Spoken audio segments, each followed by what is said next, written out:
It does not matter if you're a young Resident Evil fan who's recently been obsessed with the franchise, or if you're an old Resident Evil player and have been with the series from the beginning. At some point you will ask yourself, how much further can the franchise go? And by that I mean the main 4 characters: Leon, Claire, Chris, and Jill. They all have been with the franchise since the beginning. Sure, some had more games and some had less, but look at it this way. Resident Evil's main 4 characters were all born in 1970s, which by the time of Raccoon City and Tall Oaks incidents makes them around their 20s. Resident Evil was released along many famous franchises, such as Metal Gear, Tomb Raider, Fallout, and Final Fantasy, and many more. And just like them, it has been successful so far. And one of the reasons of that is their relatively good character design and storytelling. But now that Resident Evil Village is released, which took place in 2021, it makes the 4 main characters in their 40s or 50s.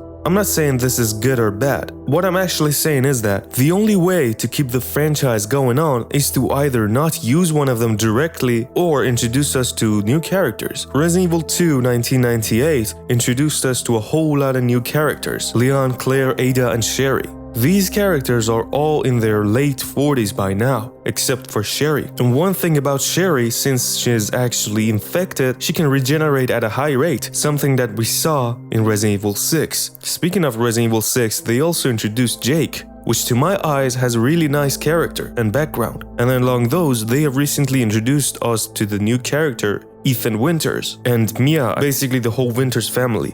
And also we saw Rose at the end of the village. In Resident Evil Revelations 2, we had Natalia, who had special abilities. These are all high potential characters that could be played as in the future Resident Evils. The whole point of this is that Capcom cannot stick to the main characters and try to expand their future lore. The only way that they can use OG characters is to use them in certain timelines, which takes place during plot games, like what they did with Resident Evil Infinite Darkness, which took place a bit after the events of Resident Evil 4, or maybe remaking the old titles such as Resident Evil 2, 3, and probably Resident Evil 4. You see, one good thing that they did with Resident Evil 5 was that they finally killed Wesker, even though I think he might return. But anyway, killing a character at certain point could be a good thing, to some extent, just to give a shock to the franchise, just like what they did with Wesker in Resident Evil 5. To be honest with you, when I saw Resident Evil Village's trailers and gameplay for the first time, and especially the cover, I thought to myself, they are probably gonna kill Chris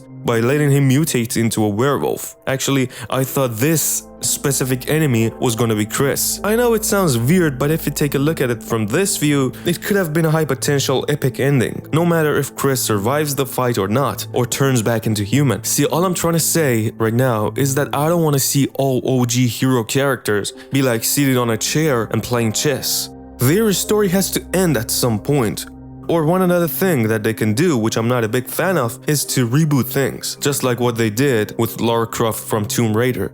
Every time a new game was out, they changed the plot a little bit, more specifically Lara's birth date. Now it's time for me to stop the video right here and leave the ending open for you guys to guess what the future of Resident Evil could be like. Resident Evil does not only have these 4 main characters. Along those, we have Barry, Rebecca, Ada, and many more. Maybe in 2 future mainline Resident Evils, they might be like in their 60s, which is kind of weird to be fighting zombies in your 60s with boss fights, you know what I'm saying? Now, what do you think about this? Do you think they have to keep introducing new characters, or at some point they have to finish them off? Say that they are retired and they won't return to the franchise. I don't know, maybe you have other ideas. If you do, make sure to comment your ideas down below and we'll talk about it. And if you have come so far and enjoyed this video, then please make sure to give this video a thumbs up. And for more content like this, make sure to subscribe to my channel, because I'm sure you're gonna love it.